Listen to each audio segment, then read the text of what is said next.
Now next topic in the perineum chapter is anal triangle.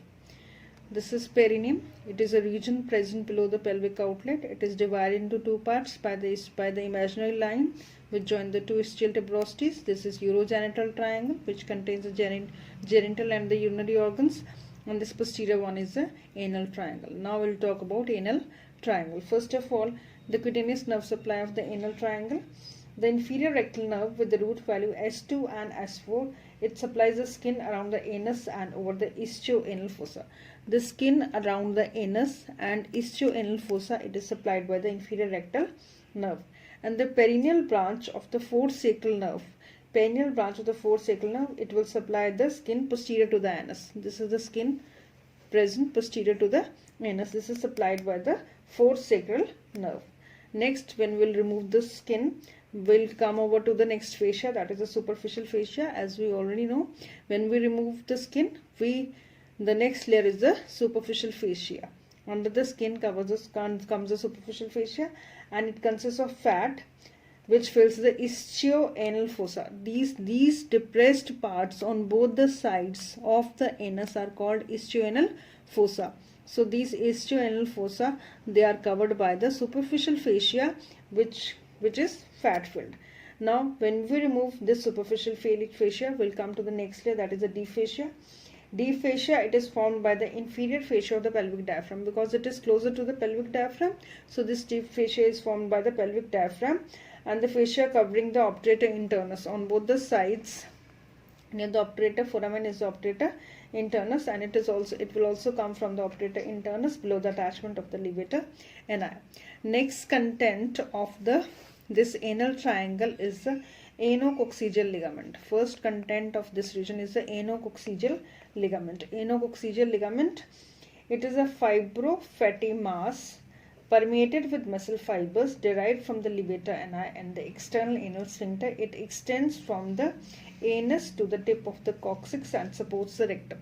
So this is the anococcygeal ligament from anus to the coccyx. This is the posterior part. This bone is the coccyx bone. From anus to coccyx, this ligament is called the anococcygeal ligament, and this is giving support to the rectum, as we have already studied. Next is the perineal body. Perineal body is a nod-like structure. The perineal body, it is the central point of perineum. This is perineum.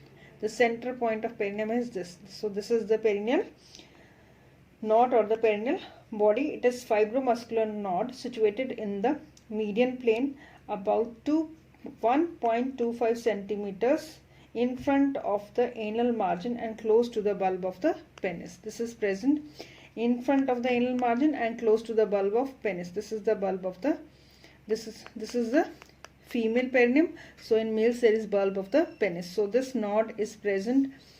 It is present in the median plane of the perineum. There is a nod-like structure that is called the perineal body. It is present in front of the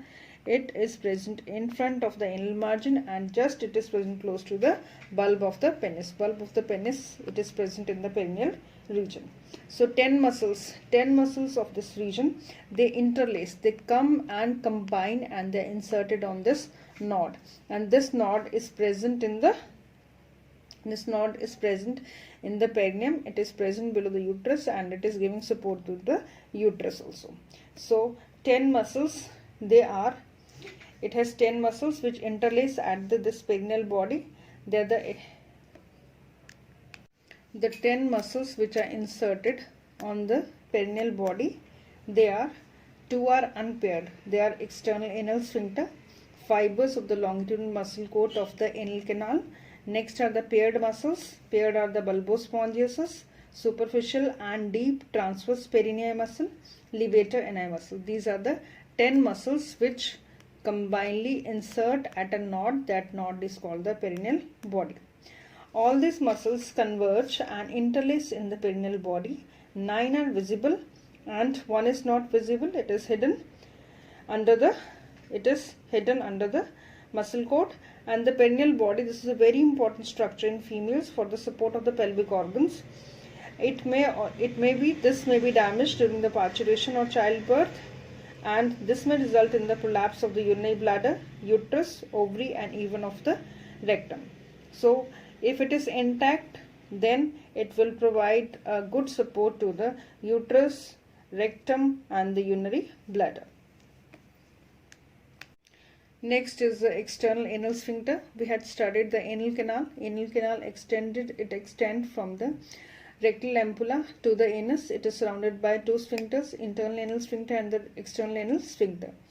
Internal anal sphincter, it covers only 30 millimeters of the anal canal up to the white line of the Hilton. But external anal sphincter, it is present throughout the length of the anal canal up to the anus. So in the anus region, we also come to the this one, that is the external anal sphincter. The external anal sphincter, it surrounds the whole of the length of the anal canal. It is supplied by the inferior rectal nerve and by the perineal branch of the fourth sacral nerve.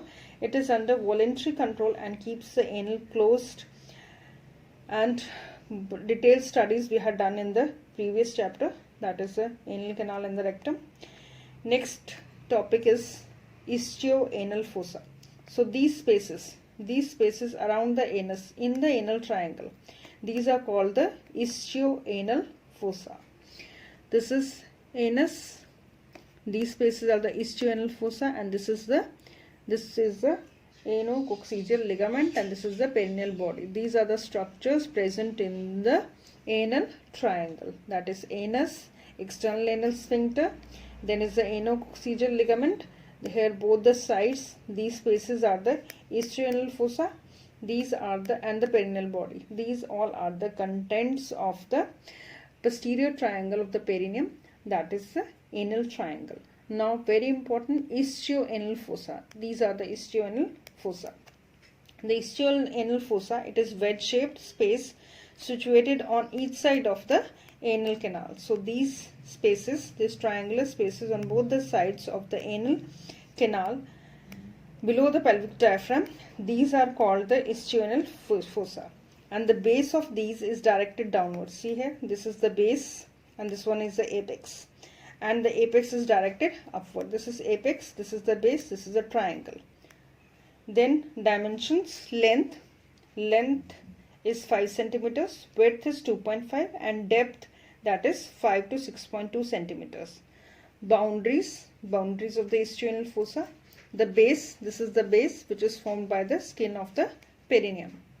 Then is the apex, this is the apex. The apex is formed by the line where the obturator fascia meets the inferior fascia of the pelvic diaphragm.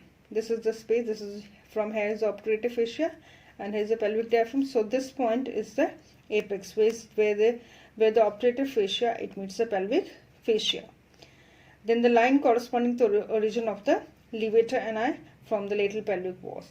Anteriorly, the fossa is limited by the posterior border of the perineal membrane, and posteriorly, if we see the posterior relations of this fossa, posteriorly is the lower border of the gluteus maximus. Then from sacrum to the tuberosity is the sacrotuberous ligament, and these are the lateral walls of the fossa. These lateral walls on the lateral side is the obturator internus. This is the obturator internus and the obturator fascia. And medial wall, this is the medial wall. This is medial wall of this istioanal fossa.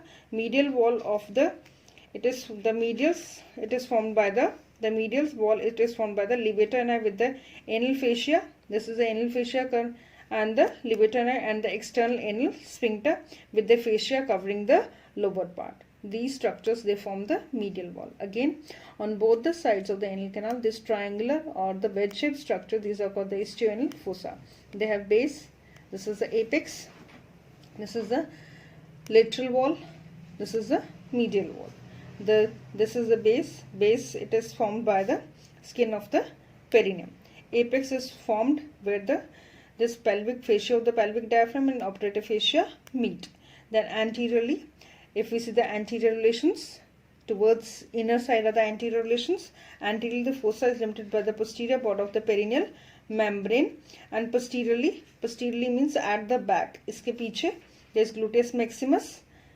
This ये fold ये जो ऊपर से इसके उतरा हुआ है, this is gluteus maximus, sacrotuberous ligament. Lateral wall is obturator internus with the obturator fascia, and also the ischial tuberosity. And the medial wall, it is formed by the levator ani with the anal fascia in the upper part, levator ani and the anal fascia, and in the lower part is the external anal sphincter with the fascia covering the lower part. So these are the boundaries of the ischio-anal fossa. This is important topic. Next is the spaces and canals of the ischio-anal fossa. In some books it's written ischio-rectal fossa, but in new books it's ischio-anal fossa. Now the spaces and canals in the ischio-anal fossa. First of all, perianal space. The perianal fascia is in the form of the septum that passes laterally from the lower end of the longitudinal coat of the anal canal. It extends medially from the white line of Hilton to the pudendal canal laterally. See here, this fascia, this horizontally, this space, this is called the perianal space. It extends from the lower end of the anal canal. This is anal canal, this is anal canal, this part, this is the pectinate line, then white line of Hilton, this whole is the anal canal, and above is the rectum. So from the lower end of the anal canal, there begins the perianal fascia. It extends from the white line of the Hilton, that is the middle coat, middle zone of the anal canal. It extends from the white line of Hilton to the, this is extending from the white line of Hilton to the pudendal canal. This is the pudendal canal. This, it extends from the white line of Hilton to the pudendal canal, and it separates the subcutaneous perianal space from the deep ischio-anal space. And the fat in this perianal space is tightly arranged in small loculi. See there, it is completely filled with the fat, and the infection of this space are therefore very painful due to its tension caused by swelling. If whenever there is infection in the anal area, that will spread to the perianal space, in this space, and form pus, and that is the painful. So perianal space is a space that extends from lateral side of the anal canal, that is from the white line of the middle zone, that is the white line of Hilton. It is extending from the white line of Hilton to the pudendal canal. This is the pudendal canal. This is pudendal canal. This is ischium. This is the ischial tuberosity, obturator foramen. This is ischium. Here is the obturator internus. This muscle is the levator ani muscle. Now next space is the ischio-anal space. This space was the perianal space. Above the perianal space is the ischio-anal space. It's a large and the deep space. The fat in this space is loosely arranged. It is loosely arranged. The fat in this space. In this space it was tightly arranged. This is the large space. The fat is loosely arranged in this space and delicate. It has a delicate septa, and the infection of this area are therefore least painful. If there is infection in this area, it's less painful than the infection in the lower area. Then is the lunate fascia.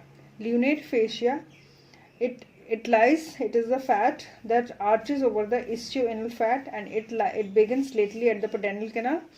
The layer of fat that begins above the pudendal canal. This is the pudendal canal, which begins above the pudendal canal and merges medially with the fascia of the external anal sphincter. This is the external anal sphincter. That is this, the lunate fascia. It is a arched fascia. This is the arch-like fascia which begins from the pudendal canal and merges with the fascia of the external anal sphincter. This fascia is called the lunate fascia, and this fascia will divide this space which is the ischio-anal space into two parts. The upper part lying above the fascia, this is the suprategmental space, and below is this is the infrategmental space or the tegmental space. This is the tegmental space and this is the suprategmental space. Now the pudendal canal. This is the pudendal canal. I again repeat, this is ischio-anal fossa on both the sides of the anal canal. This is rectum, this is the anal canal, this is pectinate line, this is the white line of Hilton, upper zone, middle zone and lower zone of the anal canal. Next, on both the sides, this space is the perineal space. The fat in this space is tightly present, and this space is called the this space, it is called the ischioanal space. This is the ischioanal space, this one. Here the fat is loosely packed.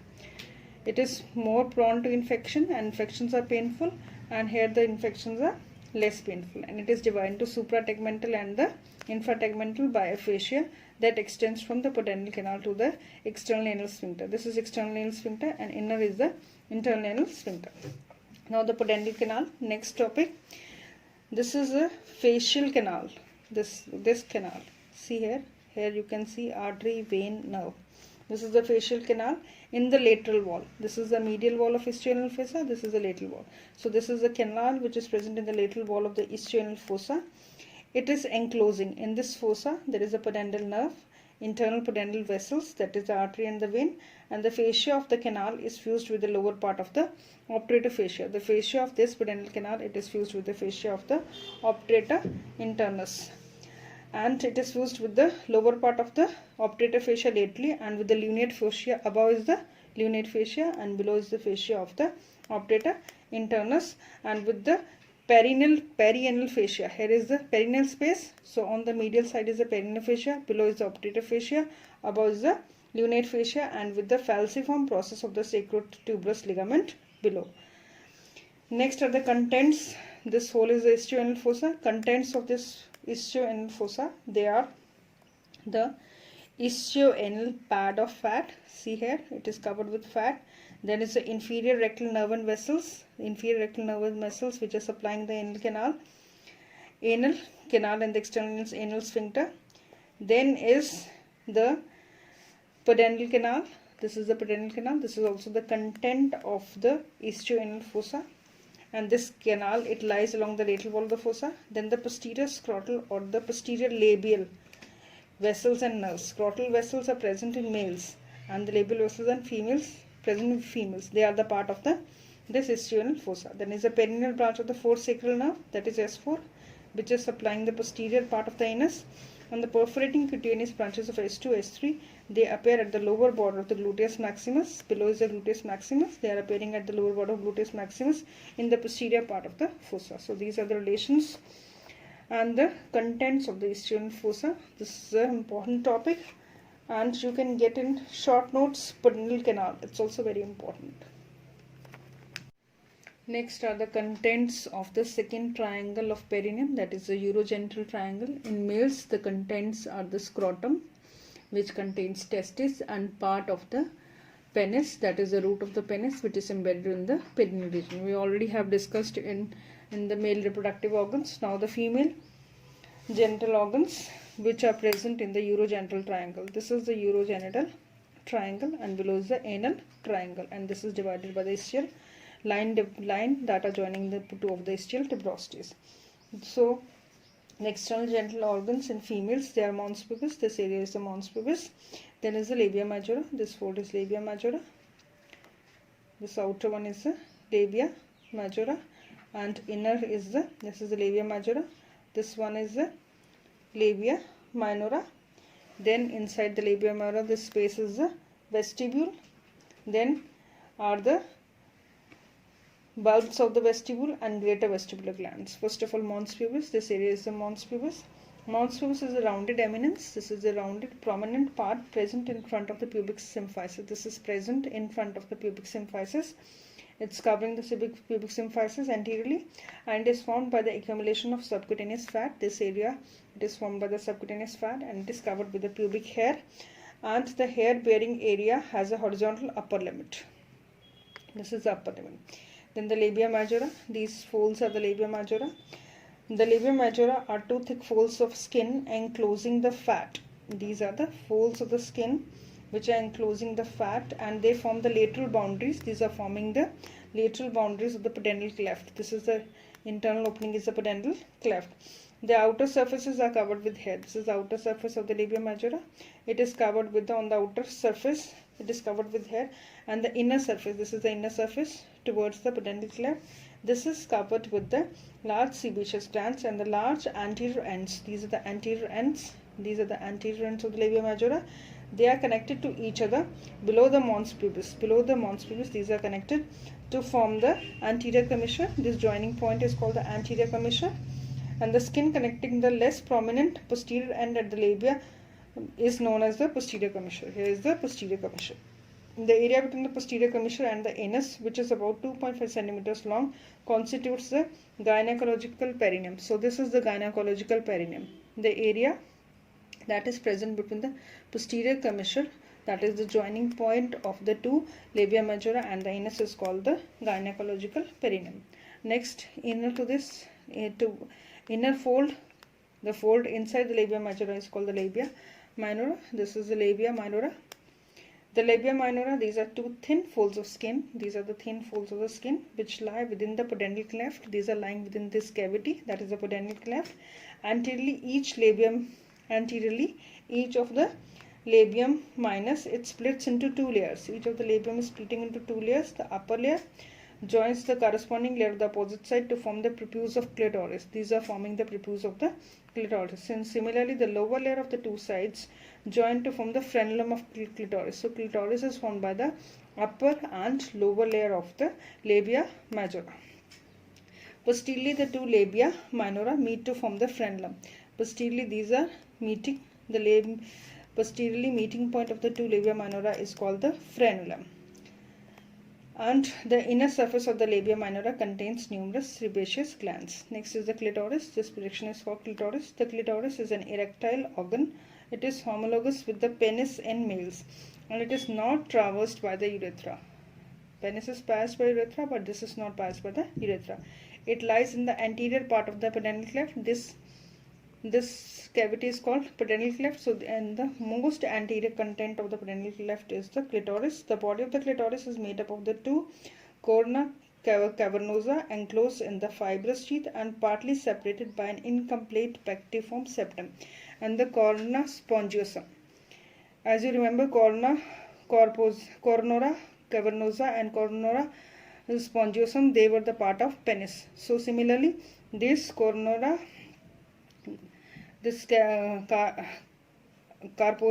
cavernosa and carpus spongiosum, these are the part of the clitoris. So it is homologous with the penis, but it is not passed by the urethra. Each corpus cavernosum is attached to the istiopubic rami, and the downturned free end of the clitoris is formed by the round tubercle that is called the glans clitoris, and the rounded part of the clitoris is called the glans clitoris, which caps the free end of the corpora. And the glans is made up of the erectile tissue and continues posteriorly with the commissure venous plexus, uniting right and left bulb of the vestibular glands called the bulbar commissure.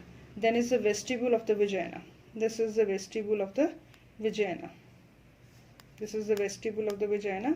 It's a space between the two labia minora. The space between the two labia minora is called the vestibule. And this space, it consists of, first of all, there is the urethral opening. This is the urethral opening. It is present 2.5 centimeters behind the clitoris and in front of the vaginal orifice. Then is the vaginal orifice. This is the vaginal orifice. This is also called the introitus.